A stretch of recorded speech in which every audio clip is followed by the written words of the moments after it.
Good morning, everybody. I knew we'd come live eventually. It was a bit of a surprise. It was like, whoa, surprise, surprise. Surprise, surprise. I love that meme.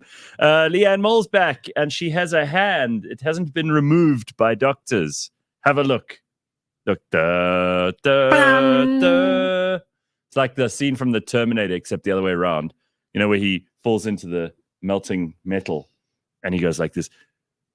What is it? What do you say? Something like John Connor, I won't forget you, or something like that. No, it goes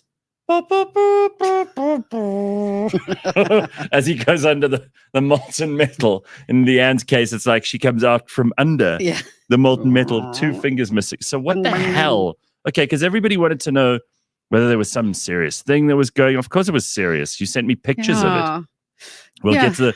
We'll show you. Listen, I don't want to put gross pictures up first thing in the morning. People are having breakfast. They're starting their day. The last thing you need is to, have a gross thing appear. It's educational. It'll help you avoid doing the stupid things. Okay, so give us the blow by blow, because your life is just so bizarre. It's different to everyone else's life in the world. Things that happen to you seem to happen in a concentrated fashion all the way through your life. Yes. As soon as I get too happy, then I know. Oh no. Something's going to happen. Oh no. So that said, Friday afternoon, this is 2 weeks ago, boss decides to let us off early, 4:20. Is it 4:20 thing? Did you know about that? Yeah. 4:20, getting high. Yeah. So it's a marijuana So we thing. did a 4:20 thing. We left at 4:20. Got home and the sun was still up. Well, it was still light, which was nice. Right. Got to my cottage door, and there's a very friendly pit bull. She's lovely, loves my cats, and loves to, just be with them. They obviously can't stand her. Pit bull plus cats, okay. No, but it works. She's amazing.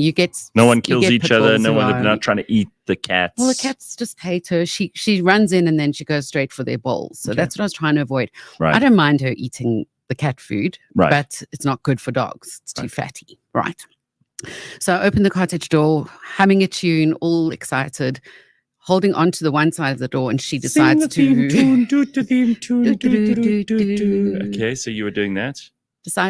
Open the door, and she decides to bolt from behind. So I slam it closed without realizing my fingers are in the hinge. And it's one of those Parliament hinges that... Well, it wasn't in the hinge. It was just, there was no metal. It was in the jamb wood. Of the door. In the jamb the of jamb the door. Of the door. The jamb. No. I jammed him in the jamb. Oh, my God.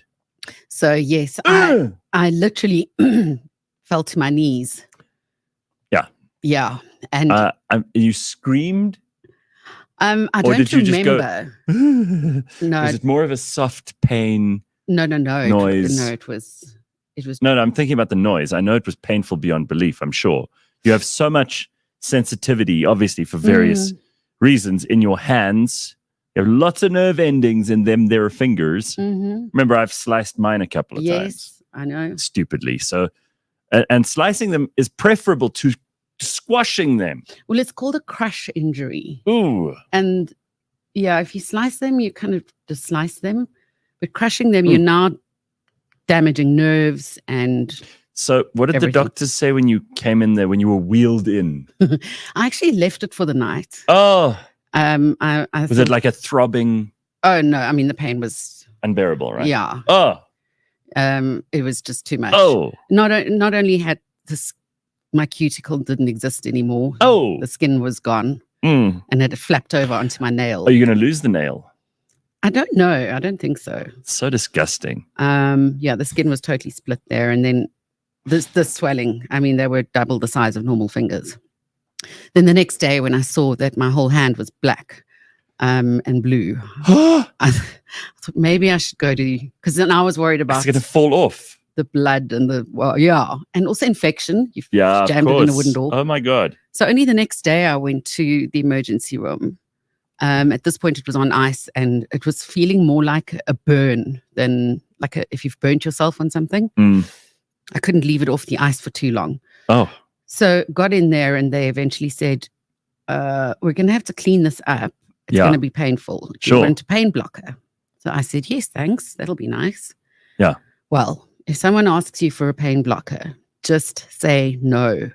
It's 15 times, those injections are 15 times worse than your injury.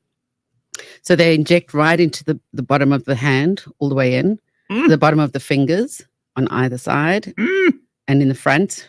You can actually see the needle going into your veins. And then, went off for x-rays. I hadn't broken anything. Had a tetanus injection, had an anti-inflammatory in the bum. But you have those tetanus ones regularly because they consider you dangerous. Like you're rabid. With my rabies. You're often a rabid commentator on things. So yes. And then I got finger condoms. Oh, the funniest, how humiliating. The funniest was when I had to get more finger condoms. They're called Digi Adapt or something. Oh no. Right. Yeah. They're like prescription because they've got a sticky thing inside which has medicine in it. Okay. So you have to get them from a hospital. I had to drive to like 3 hospitals to find these things. Finally, and you can drive easily enough? Yeah, I was driving we won't go into it now, but popcorn fingers from the driveway. Yes, okay. Drive in. And I've finally got the Digi Adapts. And they'd given me toe condoms instead of finger condoms. Oh no. So did you manage those? I did. They're actually quite long. I think some people have got toes as long as my fingers. Very weird. Yeah. There's some ugly. So all right, are you going to have a gammy hand or is it going to be fine? No, they initially thought I would need occupational therapy, which I thought was odd, instead of physio. And it's your writing hand? Yes. My typing hand. I mean, I don't type with one hand, but still the typing is still painful. Well, but it's one of those things that you think you'd remember not to do as you get older, but clearly not. I'm very sorry that you missed a couple of very important weeks. And for everybody who's tuning in this morning just to talk about elections and coalitions and all of that shit, don't worry, Leigh-Ann and I were watching. I watched more TV this weekend than I think I've watched in the whole of this year. I think it was exciting. It was exciting. And it still is, because now, of course, the exciting stuff starts. Like, what are these coalitions going to be? I cannot believe the level of stupid that I'm encountering, though, online. I mean, I should be over this. I should know what this is because it's happened before, right? And pretty much anything you see online these days, you're going to be confronted by the dumbest stuff from the dumbest people. But I mean, even like professors and people who've run universities, like Adam Habib saying, the South African election is done and the results are in. It's momentous with the collapse of the ANC. The ANC is in many ways no different from the NP of old. Like the old NP, it is surrounded by far-right political vultures. Far-right? MK, EFF, he says. They want to feed off it. One blessing. EFF under 10%. So Adam Habib, first of all, I mean, I don't know whether you studied political science or not, but you need to look up the definition of right and left. I mean, MK and the EFF are left. I saw Ridi Tlabi saying the same thing. I'm like, did you people get a basic education, or did you get an Angie Mochecha basic education? Because that's embarrassing. And of course, everybody's talking about what kind of a coalition would happen. And I think it's clear and obvious that the only kind that will work, and I don't mind nailing my colors to the mast on this one, is a ANC-DA coalition. First of all, because you have enough numbers to actually see it through almost anywhere. You've now got like about 60% if you put the two of them together, which is enough. It's what you need.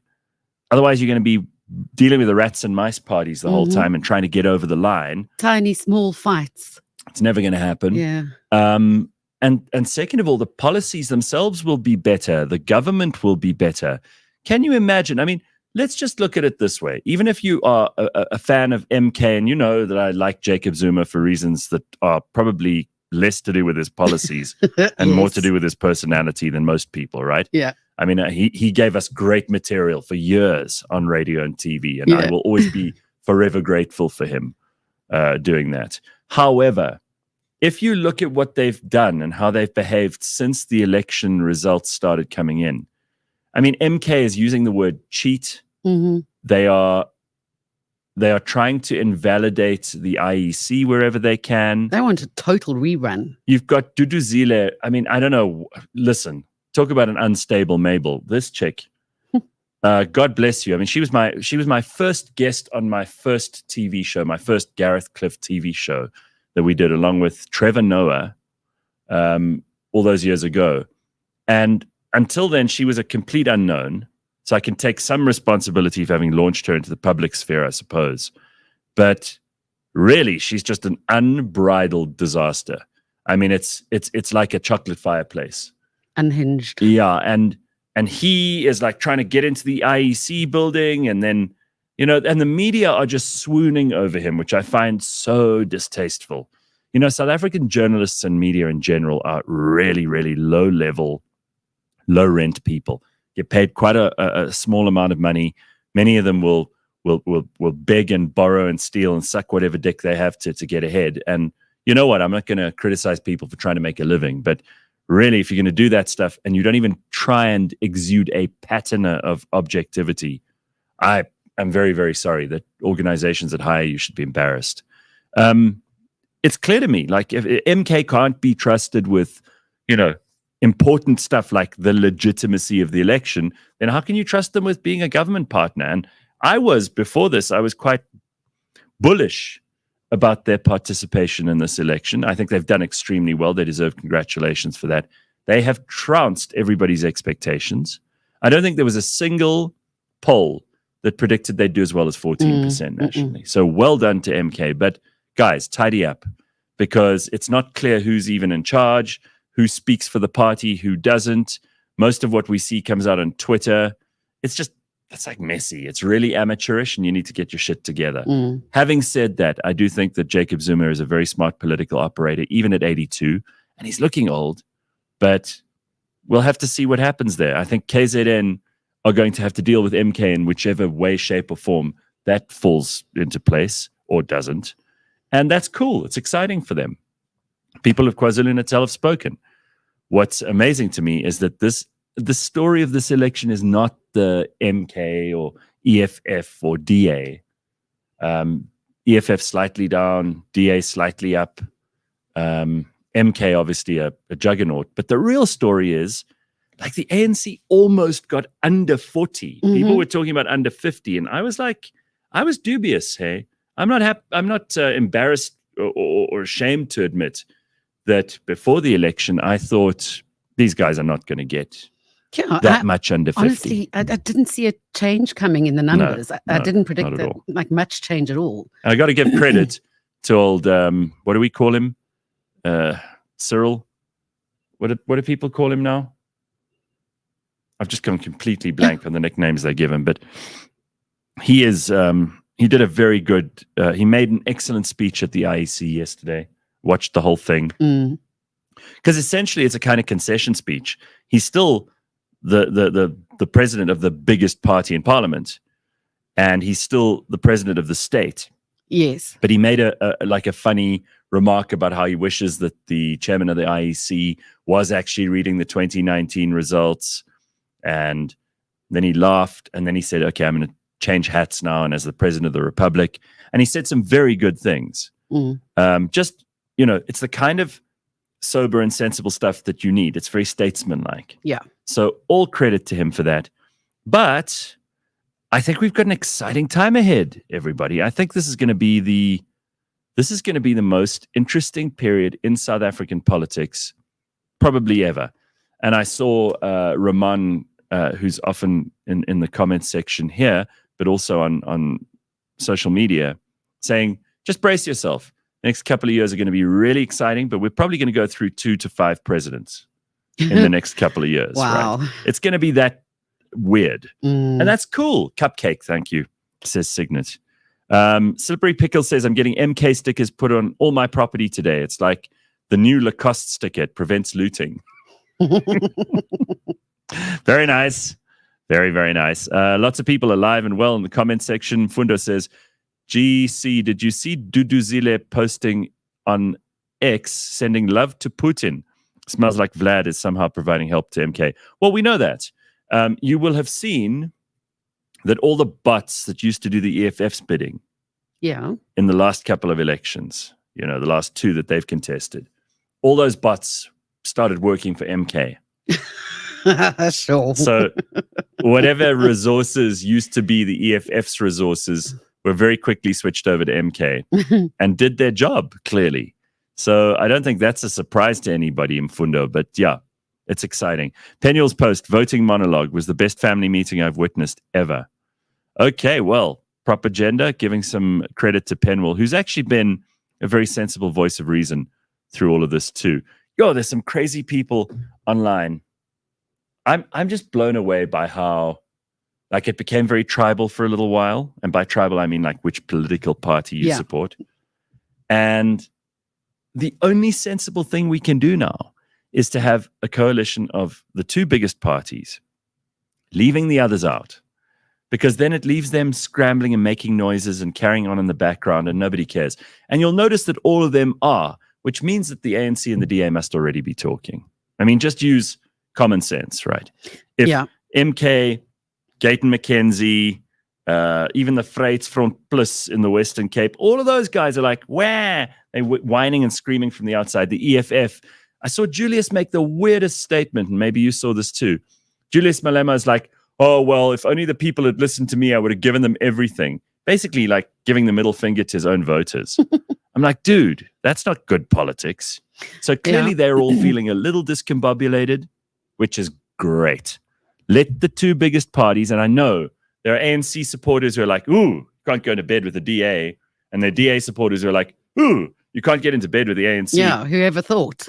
Put that aside, you idiots. I mean, this is a marriage of inconvenience. It's going to be compromises. And remember, there are no perfect solutions, only trade-offs.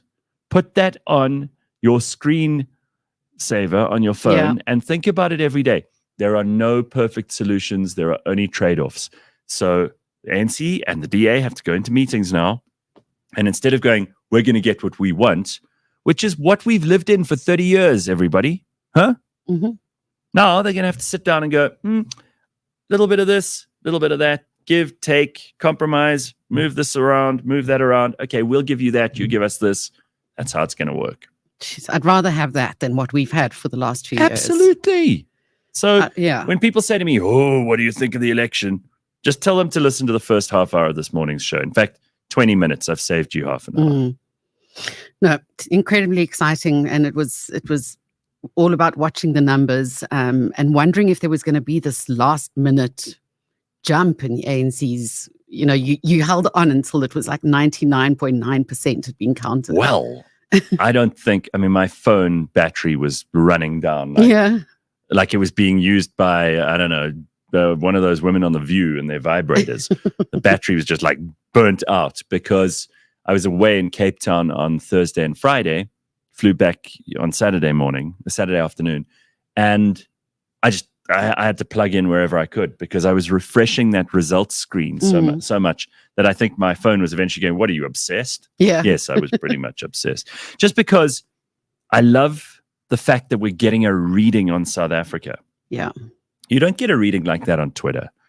And if Twitter was the truth, you would have seen a completely different election. So again, I'm going to caution people who think that social media is the truth. It's absolutely not. It gives you no reflection. And by the way, the other thing is that we had a 58% voter turnout, which is piss poor. Yeah, I think a lot of people, that's the one thing I read when MK were saying they wanted a complete rerun, which isn't going to happen. The commentary was, why would they even go for that, even if it was allowed? Because so many people who are absolutely surprised by their stats the people who didn't vote are now going to come up again and vote again for either ANC or DA. Oh well, it's exciting to watch. Did you manage to vote because you were actually away last week? I was in Mpumalanga, so I made plans ahead of time to vote there. Obviously, it would just be on the national ballot. Went to Numbi primary school. Numbi. Yeah. Numbies. Yeah. All right, good. Very, very adult in this show. Yeah. We go from political analysis to boob jokes in about 5 seconds. And now you must know, we've now hired a van to drive down, and we look like the Selwyn Seagull Home for the Disabled, right? Because my mum's in a wheelchair. We've got my aunt who's using a walker. We've got my dad who's using a walking stick because he's got some swelling issue going on. Oh my God. There's me with my condomed fingers. The carer who's the second able-bodied person, and my brother. Yeah. So we pitch up to the queue. And they took one look at all of us and said, just please go to the front. We're like, look at this. We did have 3 pensioners as well. 3 pensioners, and everyone was disabled. Yeah. Everyone. So we went to the front, and it's funny because the queue was long and moving slowly. And as we came out from voting, I had to stop my aunt from spoiling her vote, by the way. She almost did. Why? On purpose? No, by mistake. Did you see there were 200 and something thousand spoiled votes? Listen, it happens. No, but I don't know that these are people who were actually conscientious objectors to the election or democracy as a whole. Or I think these are idiots. There are 200,000 people who can't fucking put an X in a box. I mean, that is a really low IQ. Honest to God. I mean, we've got to. If you do that in the booth, an alarm should go off. They should come in. Like, if you can't put your X in one of the things, and then once they come in, explain, no, I'm objecting to the election. If you can't put the X inside the box Any of the party, any box. How many were there? 50-something. Let me tell you something. This is so basic. 200,000 people in this country could not get this right. These people should not have a vote. They should not have jobs. They should not have any responsibilities whatsoever. They certainly should be sterilized and not be allowed to have children. They should not be able to drive, operate heavy machinery, certainly not own a gun. I mean, we've got to take some rights away. And let me tell you, that is the best argument in the world for us not to give everyone the vote. Because, all over the world now, in democracies, not in dictatorships, obviously, but in democracies, there are people going, the more people that pitch up and vote, the healthier the country. And normally I'd agree. But where 200,000 people cannot do that and spoil their ballots, and don't tell me that they're all like super conscious people who are like, oh, well, we don't agree with the way that these elections have been run, or we don't like any of the choices. No. Because they stood in a queue. They wouldn't have, you see. They went. Most of those people are like, I'm not even participating. I'm not going to register or whatever. And there's a question around that too. It's like the laziness of the average South African. It tells you a lot about why we have unemployment levels. Because everybody, again, defends the unemployed like they've got a mandate from the unemployed. Even this government don't have a mandate from the unemployed. Okay? Yeah. The unemployed are I'm going to make a prediction here that when we get down to the data around why so many South Africans don't have jobs, it's because they're too fucking lazy. I know that's like a really, really outrageous thing for some people to hear. But I think if South Africans are too lazy to vote, which is a simple, maybe it takes up a few hours and one day every 5 years. But if they can't bring themselves to get up, to walk somewhere, to place the X in the right place, that is why we have so much unemployment. It's not because the economy is as hard as it is, and it is, don't get me wrong. It's like these people are just sitting waiting for, I don't know, a meteor to hit them or, gold to rain down from the skies, or like these are really, really basic people in this country. We've got a big problem if 200,000 people couldn't put the X in the right place. As I said, the alarm should go off. There should be a team that comes in. They grab you. They put you in bubble wrap and they send you off to some place where the walls are made of soft cushion. And all these people are wrapped up in bubble wrap and they just bump into each other and they get fed with a spoon. Oh my God, Gareth. No, seriously, this is how stupid they must be, these 200,000 people. Give me a better explanation for 200,000 spoiled ballots, please. Listen, there were a lot of old people who were wheeled out as well from the dark to come and vote. And I mean, if I just look at my mum, for instance, in her chair, wasn't able to see and put her X, so she needed help with that because those boxes are quite high. So there are lots of people who might have just been going like this. Well, then you know what? I honestly, those numbers are staggering to me. So I wasn't just looking for what parties were scoring. I was looking at like spoilt ballots, how many total turned out of the the registered population. So let's just do a figure. So 58% of the registered voters pitched. That means that those other, what is it? 30. What's 58 is 42. 42. Okay, 42% of the people who registered just didn't bother. They were like, nah, I don't want to. I'll sit here, do nothing. There are legitimate, excuses like being ill or an emergency or something like that. But surely that couldn't have been 50%. Exactly. 42% of them just lazy. Again, we have to look at this stuff and we have to stop making excuses for people at the bottom end of society. Sometimes bad things happen because you deserve them. Sometimes you have no control over your own destiny. Sometimes you are just completely disempowered. And sometimes it is your fault. Like, let's just accept that's possible. Just like it's possible that someone is supremely unlucky and everything in their life has gone wrong and it isn't their fault.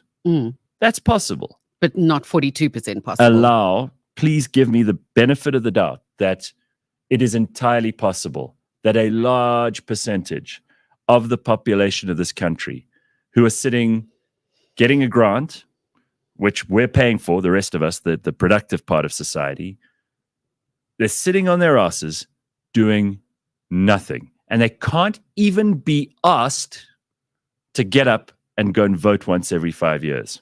It's cool. I'm not going to force you. I don't think we need a country where you're forced to vote. And I don't necessarily believe that just because many people went, it's necessarily a stronger mandate. And we've got to face the fact that probably, how many votes there all together that were cast in this thing? I mean, the ANC got like 5 or 6 million, which is really very little of the total population. It's a 10th of the population. So let's say a 10th of South Africa gets to decide for the other 90% what's happening. That's normal. That's normal. But it does tell you that the rest of them kind of deserve to be told what to do and shouldn't have the ability to make their own decisions. They're basically like your family and that bus, all disabled. But these ones are mentally disabled, intellectually disabled. And I don't mean like retarded, like they're in a home, but they're pretty close to that level of functioning. I think a lot of people actually also saw the queues and decided either they couldn't, or there wasn't going to be time, or they had to go and do something that they'd planned before, or they were in the queue and just thought, I can't anymore, because some of the queues were really bad this year. A lot, and it was interesting that a lot of voting stations only opened later because they weren't ready yet. There was that too. Well, some people who had said that they would go to work and vote in the morning couldn't. Listen, you got to look in the mirror sometimes and say, what am I doing in my life? What am I actually responsible for? And if your life is totally shit in South Africa today, maybe the first thing you should ask yourself is, when do I make the effort? Because you know how much money was spent on advertising and on voter education? I mean, we launched a bunch of shows just for the election to help people understand, like, this is how it's going to work. This is where you got to go. You must register. There was that big drive to get people registered. Clearly, it doesn't just doesn't hit home. Doesn't get through some people's skulls. So you know how you had bad kids at school?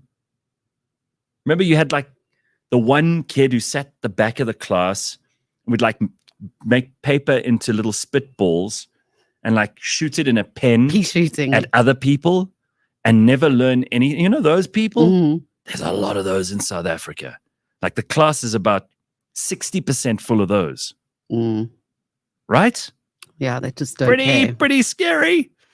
Please, where are the videos of the ANC saying we will win this no problem? They got probably fucked. Yes, good. And there was some humble pie handed out.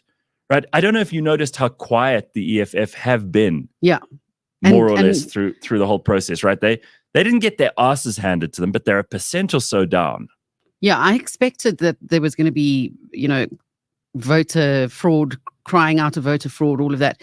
And there wasn't.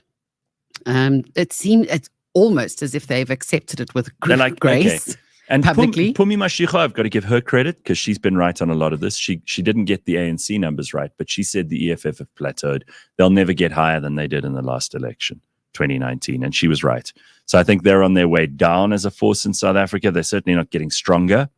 What also amazed me, and by the way, well done to Frans Cronje and the Social Research Foundation. They got almost everything right, and they got so much noise on social media. Oh, you guys are wrong. You can't possibly be. Where's your research? Where do you do this? Well, I'll tell you what. I said it when we interviewed him last year already. Frans Cronje is the best person to get a handle on South Africa. He knows exactly what he's doing, and credit to him for everything that he said that has actually turned out almost precisely the way that he said it would. Another interesting thing, while we're making observations, right? Yes. Because there are a lot of people here talking about international people that registered and didn't end up voting. Look, that always happens. But again, you can't tell me it's like the majority of people who just had a bad day or had an accident or couldn't make it or were working or whatever. Because you could apply for a special vote, and I saw over 1 million people did. Mm-hmm. So there really aren't excuses. You know, it's that old joke of like, oh God, why don't I ever win the lottery? Oh God, why don't I ever win the lottery? And eventually the guy gets to heaven and God says, could you have at least bought a ticket? You know, it's kind of like that. It's very weird. Again, credit to the ANC who seem to be like taking this the way that they should. I don't know. Did you see all the crying? There's a lot of crying. And you know what? Frankly, they can cry more. But the ANC seem to be swallowing the fact. I mean, I don't see people going, this election's not valid from the ANC. So they've realized that they've got their asses handed to them and that the South African public are sick of them. And frankly, I would have been very, very disappointed in us. I already am in a number of ways, but in us as people, if we hadn't handed them this memo. The other thing that, like, talk about your ass handed to you, all those people who were funding these shitty little parties like Rise Mzansi and Bossa, and well, I mean, God bless, you know, Musi Maimane is a good guy, and we had this conversation with Siv because he's a massive Musi fan. He's friends with him. Like, good, you got your 2 seats in Parliament, but the millions that were spent. I mean, I saw Rise Mzansi posters all over Johannesburg. Absolutely. That must have cost them millions, 20, 30, 40 million, maybe even more. And 2 seats for that? Embarrassing. Guys, embarrassing. Seriously. That's shocking. Muslim voters in Cape Town still voted for the DA, says Amir. Yeah, correct. Despite their position on Israel and Palestine. You know, that was another thing that we realized is like, you can't campaign on NHI because actually Black people who have been saving for their medical aid in the Black middle class are like, you can't take our money now. That really worked against the ANC. The Palestine thing, everyone wearing keffiyehs. I noticed Fikile wasn't wearing his keffiyeh on the press. He's clearly realized this is not a thing that the voters give a shit about. And it's only a small group of very loud, noisy student types and, you know, a couple of like hardliners in the Western Cape. Otherwise, we've learned that's not a thing. So we've learned a lot from this election about ourselves. I think it's amazing. Yeah. I love this. And what a way to kind of wipe the slate clean and look at ourselves and go, okay, let's try and put together a government that might actually do things properly. Wouldn't that be nice? It was just so, like I say, so refreshing to see the numbers shift. I really thought they were just going to stick around and be the same. Of course. Imagine it was, and there was nothing changed. Well, of course, there could still be the disastrous idea of like a bunch of these smaller parties getting together and causing just unbelievable shit. And that's probably likely considering the origin of some of these parties. But we'll have to see, and we'll have to ride the wave, right? I mean, this is where you are on planet Earth right now. Let's make the most of it. It's going to be exciting, if nothing else. Janine says, if someone from Oranje was brave enough to vote EFF, then no one has an excuse not to vote. Yeah. Yeah. It was a public holiday. You had the whole day to vote. No excuse, says Daryl. Correct. Voter education, Gareth. People think communism is the answer. They're economically literate. They're clueless. Yes, but voter education is putting the X in the box. You don't have to be a political science graduate to get that right. In fact, the more educated you are about political science, the less smart you are generally. This is like low levels, dude. Gray, we're not talking rocket science, my friend. I promise you. On News 24, it shows the ANC got 39.77. So why is the media saying they're 40.2? I think if you actually divide the seats, because they've got like 150 something seats out of 400, that might be where they're getting that. I don't know. So let's look at the provinces quickly, because this is also interesting. If you're in Limpopo, you're fucked. Mm-hmm. Okay? Just fucked. Well, I mean, just south of that in Mpumalanga, there were people in the streets campaigning and, throwing flags at our cars and all very excited before the elections. And it was very clear that it was an EFF ANC. Yeah, good luck, majority. guys. Like, you know what? Also, again, I'm just going to say, like, bad things happen because you deserve them. Sharon says, it was a very proud moment last night at the announcement. So respectful and civilized. I must say Uncle Cyril was at his best and showed why he should be a negotiator and not president. Well, we've said that for a long time too. Wendy says, active citizens are bred from young. Children need to be socialized to be engaged and make a contribution. That's true. Sanella says the ANC would be in even more of a dwang, but the Eastern Cape fucked us all. I can't believe 50% of my lineage comes from there. Mm-hmm. Yeah, that's the other province there. So Northwest, very much still ANC. Mpumalanga still by a ball hair ANC. Limpopo quite strong. I mean, that's now their strongest province. It used to be in Mpumalanga. And Eastern Cape. But KZN? MK now, that's a different kettle of fish. And you watch how those ANC guys suddenly going to jump ship to MK and try and get a job there. They're going to be like, hi, can we talk? Go. Because I'm like, yeah, hi. Got some stuff I want to discuss about like how I need a job.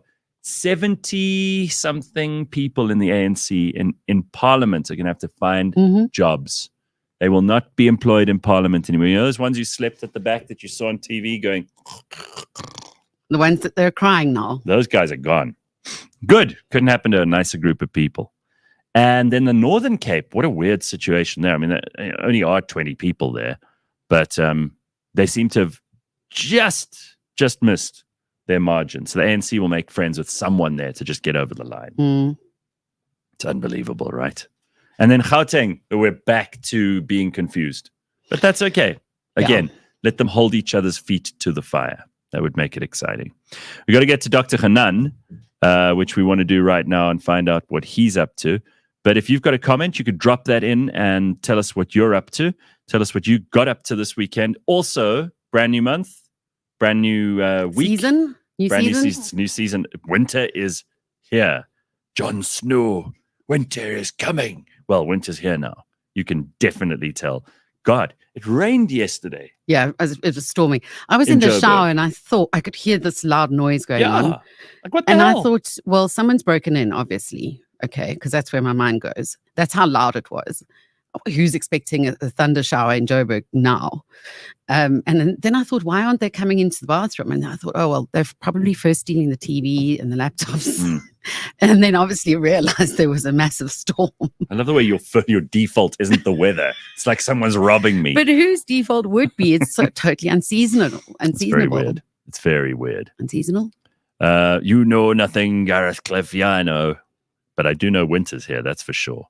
So it's time for fires and electric blankets and that early morning, like waking up and being hit with that cold air as soon as you get out of bed. You know, that feeling of like, who needs a cold plunge? Just the air is cold enough, right? Dumisani says, let's keep the ANC out of power for the next 30 years. Well, now, I mean, it's really downhill for them. I don't see them arresting this. I also don't see voter turnout ever going up again. I really don't. It's just going to keep going like this. People, until maybe they start to get things right. That would be a different story. Yo, Gareth, what type of coalition would you prefer? I already said I wouldn't prefer any of this.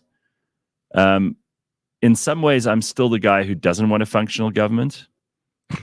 Just because I think you've got to look to yourself, and I want less government. So what scares me about the ANC is they are incompetent and they're shit, but we've been used to that for 30 years. What scares me about the DA is that did you see a hand just come and put something down here? What scares me about the DA is that they are capable, but they love rules. They're very like, we'll tell you what to do. Like very, like school mommy, which frankly, I think we need in this country because we're undisciplined. But I heard that Tony Leigh-Ann, God bless Tony Leigh-Ann. Yeah, him and old Helen. I think Tony Leigh-Ann did a lot of things for this country, but I really don't think he has a place in being on our negotiating team for an ANC-DA coalition. I think Tony's really, I love you, Tony. I mean no disrespect from this. You served your purpose. I think it's time for you to bow out. A lot of people would say that the worst thing that happened to the DA was when they allied with the National Party. Remember Kortbroek? Yes. And that was you, Tony. So, you know what? I think you can just hang on the sidelines and, be a respected former statesman, a former leader of the opposition who stood opposite Mandela and Mbeki. And, let's count our blessings at that front. And you just exit stage left. And I mean, Helen, listen, she's a force to be reckoned with, and I think she still has a role to play. But again, for how long? Because that party's got to now have new people. Siviwe, who's their chief whip, and she's been out there quite a lot. Salim Simanga, Steenhuisen, those are the guys who got to lead this going forward, not the old guard. It's like if the ANC decided to suddenly bring out Thabo Mbeki again. All right, let's get to Dr. Hanan because he's already on the line. Don't want to waste any time, and we don't have the resources to pay for Dr. Hanan's time any other time. So, Doc, how are you? I'm doing well, guys. How are you? Yeah, good. You're looking like you're in the throes of winter. You look like you're ready for the cold. It's got us. I came from Norway, but yeah, it's not pleasant. Can't wait for summer. Did you say it came from nowhere or it came from Norway? Because both would be right. Both. All right. So this morning, I know that we try to bring up all kinds of things. We try to get to emails that people have, the things that they're worried about. But this morning, I thought we would just talk very generally about the way that this question from K&A came about. I hear everybody talking. This was in the comments section, by the way, for anyone who's following the origins of our questions for Dr. Hanan. So I hear everyone talking about their childhood trauma. Does everyone have childhood trauma? And does everyone have to deal with it? What do you say, Dr. Hanan? So I think this question is very, very, very important because unfortunately, there's no consilience around what childhood trauma is or what trauma is. And unfortunately, the current definition that we have and the kind of accepted common definition that people have taken on is way too general. So people say that trauma is an event, a life event that has shaped your personality in some significant or profound way. And by defining trauma so broadly and casting the net so widely, the benefit is that you catch everybody, but the cost is that you catch everybody. So suddenly everybody has trauma, which is such a significant and such an intense and meaningful term. So I don't agree with that broad definition because suddenly that means that everybody has to go back and deal in inverted commas with a thing that profoundly affected their personalities, because there's no person on planet Earth that can't think of one event that has profoundly affected their personality. Does that mean that they had trauma? Does that mean that they have to go and deal with it? The answer is, of course not. There are many things that have profoundly affected our personality and that has made us who we are, for the good or the bad. The question that I want people to ask themselves is, the way that you are now, irrespective of what has happened, is it allowing you, your temperament, your personality, your character traits, your skill set, is it allowing you to get from your point A to your point B? Is there an obstacle in the way that you're conducting yourself that stops you from reaching your goals and your visions? If the answer is no, I'm actually quite happy in terms of all the areas of my life. I am successful in terms of getting to my personal goal. I'm successful in my career. I'm successful in my financial security. I'm successful in terms of my health. I'm successful in terms of my relationships. Then the things that have happened has shaped you in a really wonderful way. You have overcome it. You have worked with it. You have pivoted. You have adapted, and you've been able to reach point A to point B. But if there's something that is coming in your way that is not allowing you to get from point A to point B, then I sincerely hope that you actually take cognizance of it and start dealing with it. Okay, so I'm just going to bring this up because I think this is why that comment came about, is that there are a lot of people they've become attached to the idea of everyone has to have some trauma. Everyone has to have, you've got to have something you can blame your parents for. And I mean, we give parents a tough time on this show, and I think they deserve it because a lot of parents are shitty. But there are a lot of parents who, it's a very, very difficult thing to do because there isn't a guidebook and there's no way that every kid's the same. And it's hard parenting. Like, I'll give credit where it's due to parents who are doing their level best.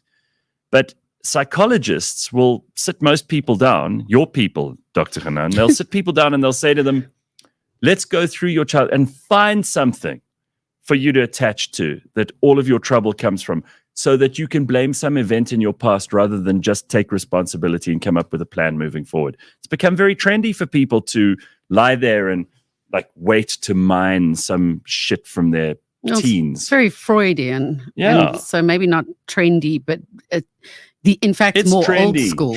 It's trendy. People are still doing it. Am I wrong?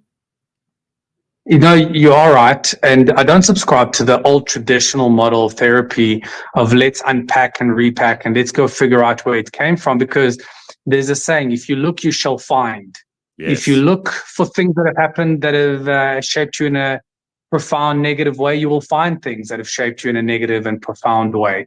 So imagine spending the next 20 years in therapy looking and going fishing, looking for reasons of why you should be stuck, because it is a defense mechanism to go back into the past and try to figure out for a lot of people, because it justifies why I am stuck. It justifies why I'm in a terrible relationship. It justifies why I'm not successful or financially secure. It justifies why I'm not able to set boundaries and live my true potential. So I don't subscribe to the model of let's go fishing in your past and figure out what has happened.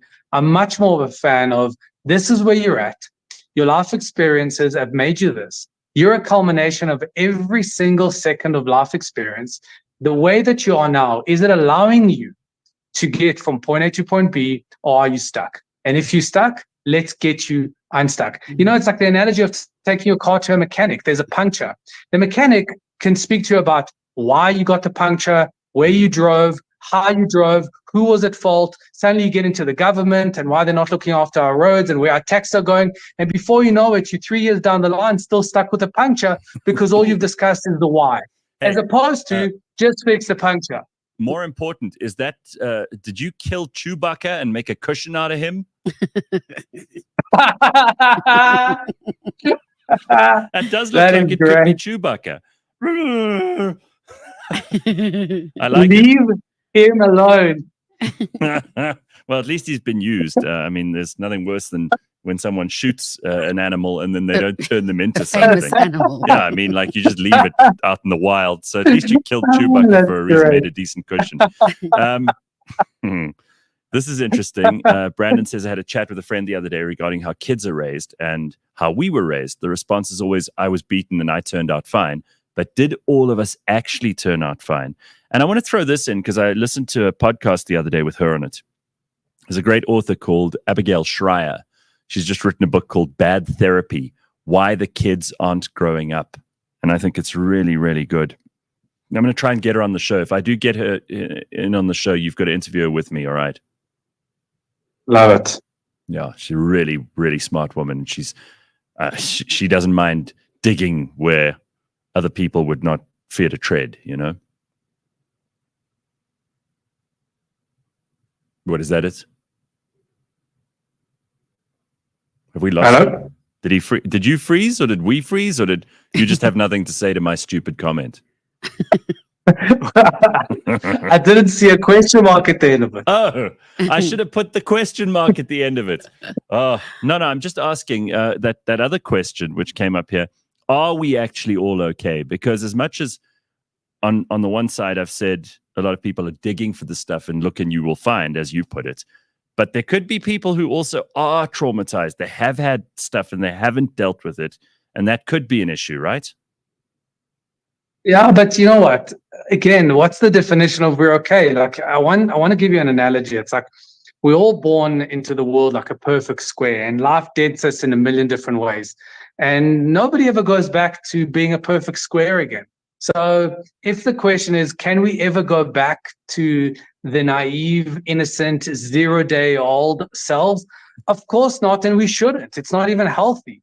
It's dysfunctional to go back and be naive and not learn the way of the world. So life dents us. Life teaches us how the world works, how human nature works, who to trust and who to not trust. Does that mean we're not okay?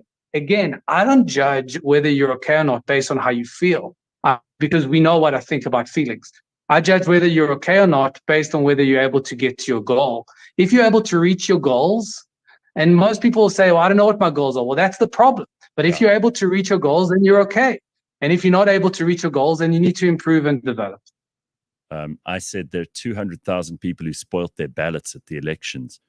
I mean, those must be really low-functioning people, because how hard is it to put the X in the box? You know, we've obviously got a lot of people who just take no responsibility for themselves. They literally need to be guided by the hand through life everywhere they go. And those are the ones who actually manage to register and get to the polls, still couldn't put the X in the right place. Very, very scary.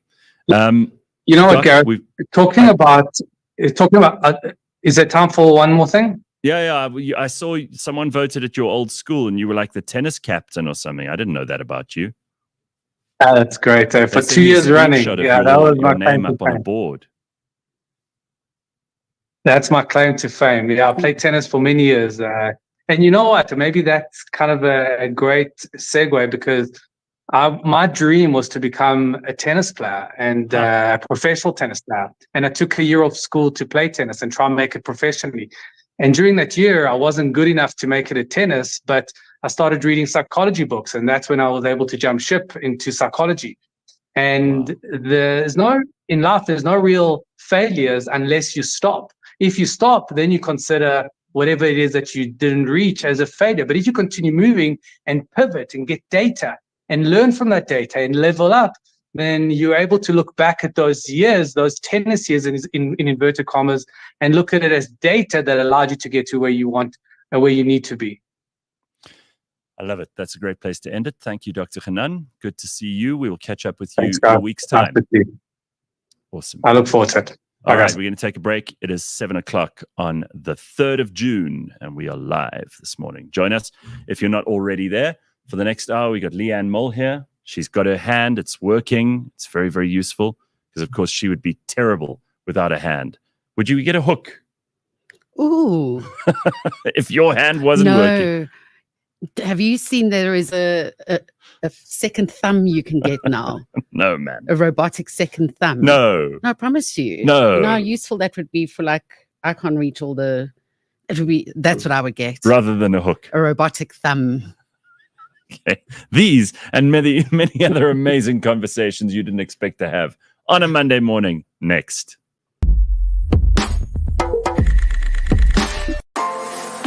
This week on the Auto Trader podcast. Okay. But now I can see from here, like, you've got like these big wheel arches. Yeah.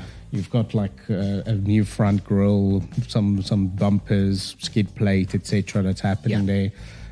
But underneath all of this, like, strong appearance, did they actually change anything mechanically from a standard RS? Catch us every Monday at 9 a.m. on YouTube and on autotrader.co.za.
Good morning. Welcome to the Gareth Cliff Show, the Real Network, and Monday. And as Warris says in the social medias Yes. this morning, and I'm going on purpose because it's freezing. He goes, "It's fucking freezing." He's right. This year's 6-pack in inverted commas is going to be tough to achieve. Man. Listen, if you're in Gauteng, the real freezing part starts tomorrow. So today's just a little taste. Tomorrow drops down dramatically. So I jokingly said just before we took a break that Leigh-Ann is here, and luckily she has a hand because she slammed it. Just show the picture quickly. Let people see how horrible Leigh-Ann's hand looked. And we'll do this briefly. Oh, look at it. It's all blue. Those two fingers. There was the bruising. Oh, my God. All right, enough. That's enough. And we were talking about like whether she'd like a hook or not. But you know that the use of hands, I mean, it's an amazing thing. I've realized I've got like a little dent starting to happen here on my little finger. Oh, yeah? Because when I'm driving or when I'm busy in meetings that's what I do, right? The little finger, you're supporting the little weight finger of the phone. goes underneath. And then I'm supporting the phone on that. I was like, why is this finger sore? It's like, that's the phone holding device now. I mean, this is a device for holding a phone. This is not a device. Yeah. This is the device. We know from when we had like computer games and things, people were developing thumb issues. I mean, for myself, I can't function with a phone without one of these. You need one of those pop things. Because I will drop my phone. My hand's not big enough to reach everything with one finger. Yeah, I got big gorilla hands, so I can reach around the phone. Oh, So I'm telling you, for that extra thumb, can you imagine? It would be amazing. I was going to send you. Swing around the other side. Would that not look horrible? No, it doesn't look too bad because it's like, well, it looks like a bit of a penis coming out. And it's got lots of little joints. Jesus. The amazing thing is, I was going to send you a video, but it had all this copyright stuff on it. Penis growing out of the other side of your hand. It's great. And they tested it out on about 200 people. And out of the 200, there were 10 who battled to use it. The rest were fine with it. So there are two motions. The one is up and down. So to move it up and down, you use, I think it's either your left foot or right foot. Oh so my you God. would like move your big toe on your left foot. And then the other one operates so that it comes in and holds. That you do with your right foot. I don't like this at all. No, it's amazing. No. You can do so many. You can hold a pot of paint, for instance, and dip the paintbrush in it. No, man. No. Like, unless you are someone who was born with a properly broken hand, or you didn't have a hand, or you've had it amputated or whatever, sure, then you must learn those things. But for the rest of us, don't freak us out. It's weird enough. So I saw this thing over the weekend that was pretty amazing. It's called Humane AI. They've come up, that's the company's name. It has nothing to do with them being humane to animals or anything. Humane AI, they've developed this. It looks like if you took the Apple Watch off of its strap, okay, and you clipped it on, it's got a little front-facing camera and a little screen, and it can project onto your hand, for example. And you can wear it in a number of different ways. But this thing they reckon it'll eventually take the place of the mobile phone. So I will have developed this for nothing. But this thing you can talk to, and it replies in audio, and it can project like important information onto your hand or whatever. Suppose you could eventually connect it to a heads-up display or something, but you'd have to wear weird glasses. And it's effectively a screenless phone. It can take pictures. It can give you messages, all the stuff that your phone would do. But I think we're a little way off still because people are so used to looking at the thing. Looking is still our main way of interacting with devices as opposed to listening, except obviously if you've done radio and been in radio and listened to radio and listened to podcasts, and then you're just superior in intellect. Of course. We know that. Of course. But I think that's fascinating because this thing is, they say, poised to take a whole lot of business away from the mobile phone market as we go ahead. Obviously, the early adopters will be the ones trying it out first. Well, there's a lot changing technology-wise for us at the moment with new Apple products coming out. There is apparently an iPad that's going to replace what people would usually use as a MacBook.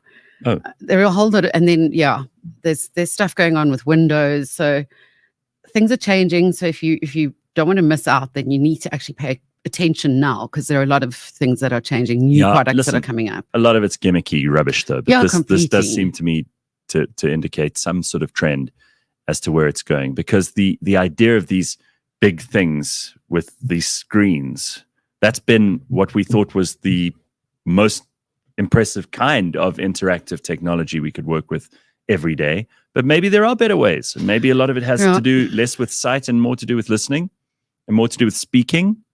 And who knows, this might be the best thing for some people. I mean, imagine that's your translation device. You just have a little clip on your lapel, and you can have a conversation with someone who only speaks Spanish and you don't understand any Spanish. And it translates in real time. I think that's quite cool.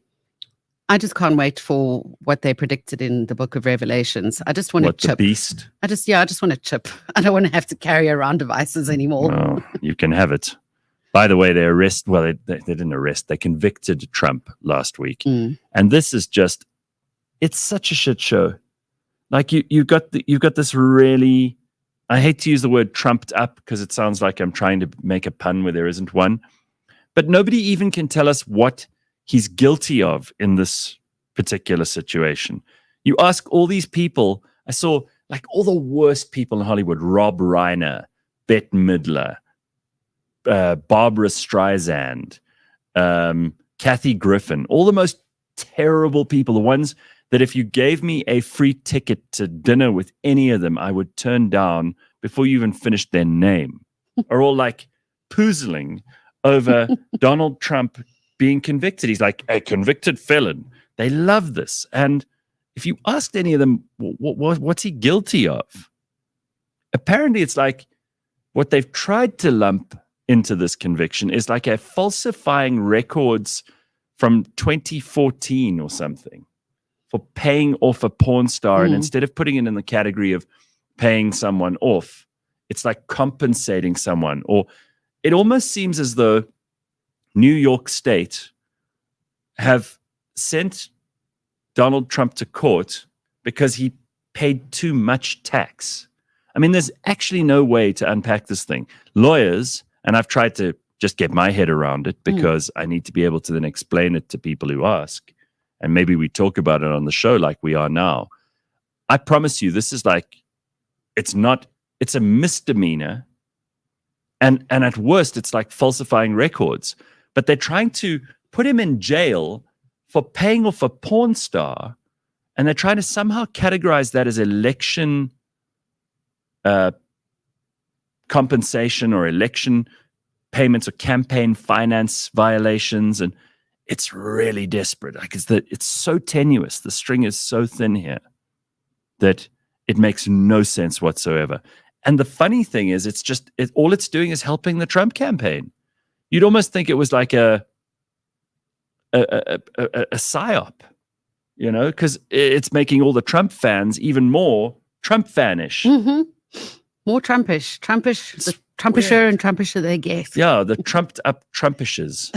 It's unbelievable. I mean, like this is happening in the world's supposedly superpower, right? This is happening in the country that for the last 50 years we've all looked up to. We've thought, well, that's peak, freedom. Holy hell! You could put your political opponent on trial for nonsense, and they can convict him, and you can get away with it. It's just wild. It really is. It's insane. And anyone who has been following it, you tell me what he's actually guilty of here. Explain that to me, because it's not so simple. And anybody who thinks it is, I defy you to go back to the sources and try and figure it out. The only one who's made sense on this is Megyn Kelly. And she says that this whole thing is like Russian nesting dolls. They've packed so many bullshit things into bullshit things that you have to open each doll and then you find out in the middle there's nothing. It's weird. Trump's support went up after the mugshot. How do Democrats think he'll be less popular after conviction, says Bitcoin But. Oh, man. Stormy having green fingers kept a few back. I mean, the people who've come worst out of this thing are like Michael Cohen, his lawyer, right? What a sleazy son of a bitch that guy is. Like, he even stole from Trump. That's how sleazy he is. It came out in court, right? Yeah. So he's basically guilty of running for president. That's pretty much what they're trying to do here. And there's this very, very good video that the Trump campaign made. I think they made it on Friday because I saw it online then already.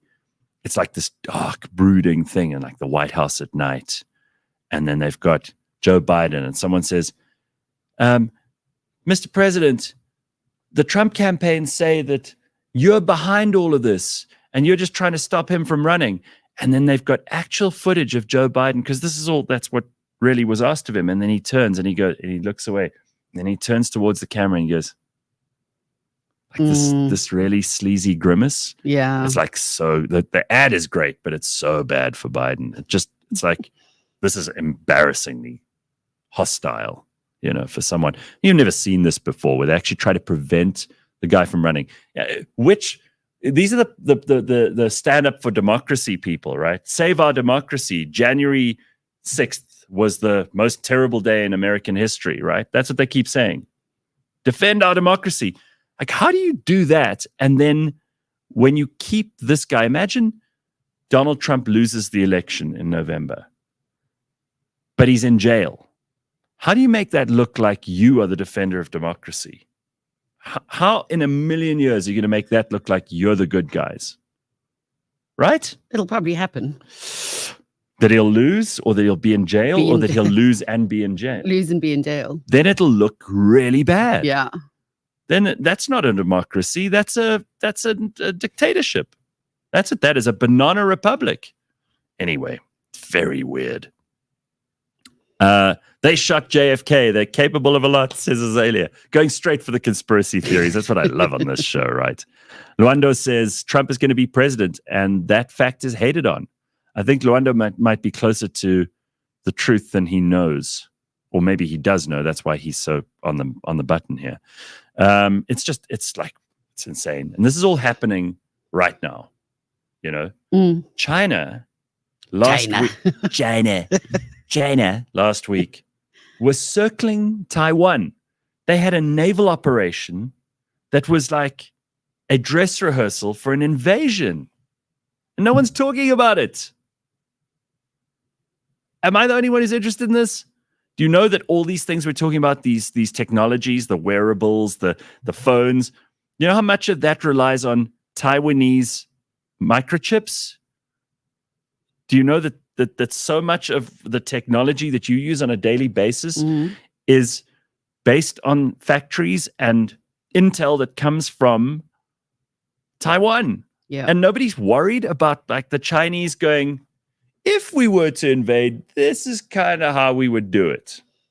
And they probably don't even need to do like a hard invasion, because they would just walk in and go, right, we've just changed the rules, guys.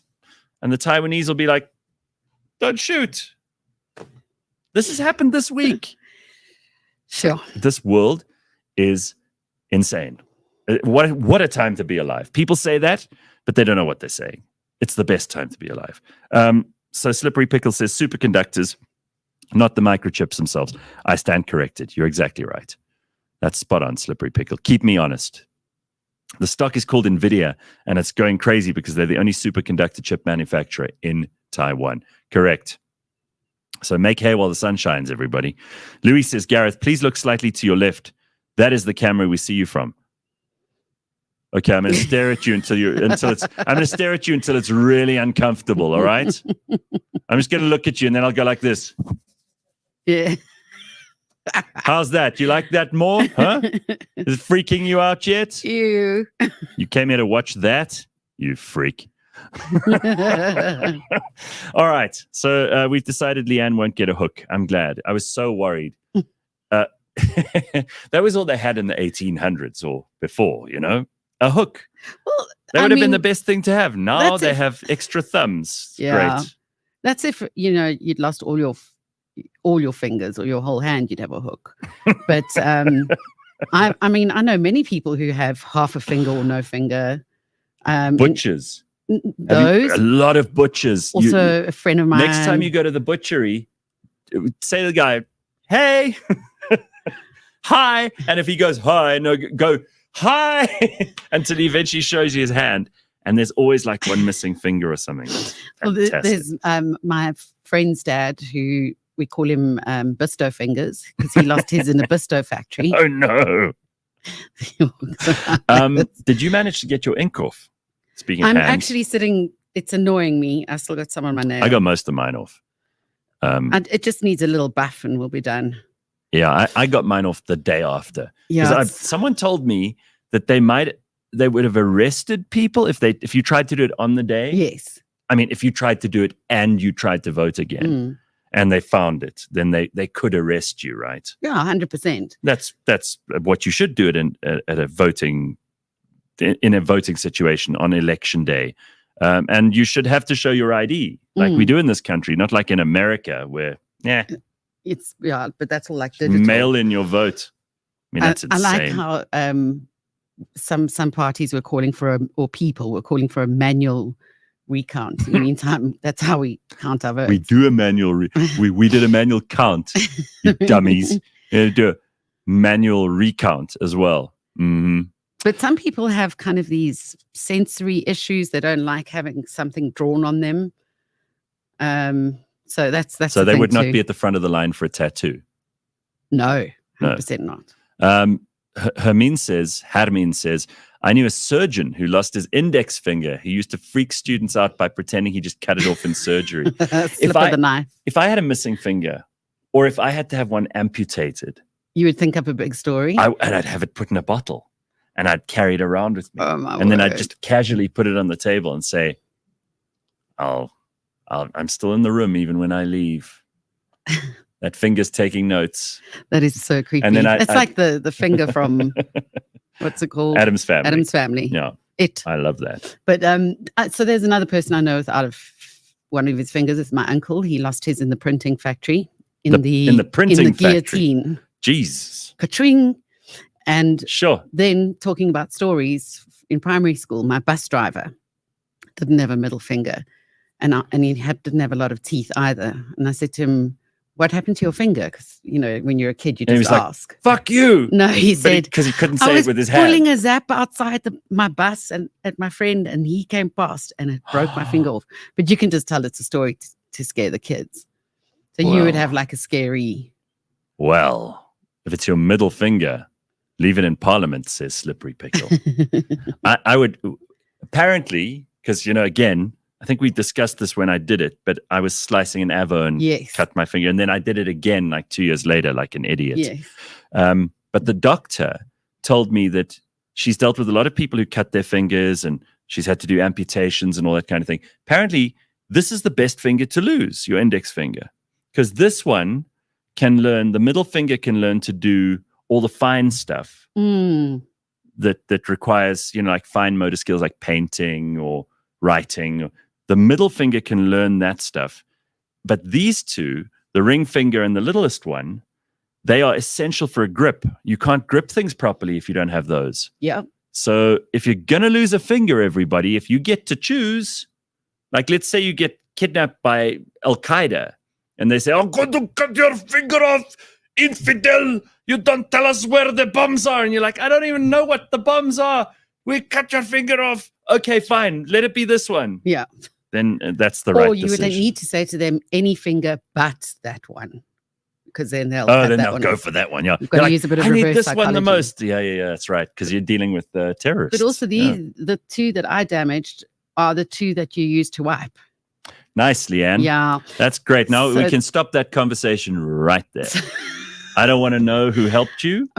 I don't want to actually imagine I have another hand. Leigh-Ann bending over and like spreading her cheeks like some poor functionary has to come along and like help her wipe. Oh my God. So that's why I understand losing that would probably be the best way. Yeah. Mike Abramson says, I know a white guy that cut off his own pinky to get money from a witch doctor. Oh my word. Hell yeah. South Africa is amazing. Money? I mean, I saw a story on the news. There's been terrible flooding in the Eastern Cape. Yes. Did you see this? Yeah.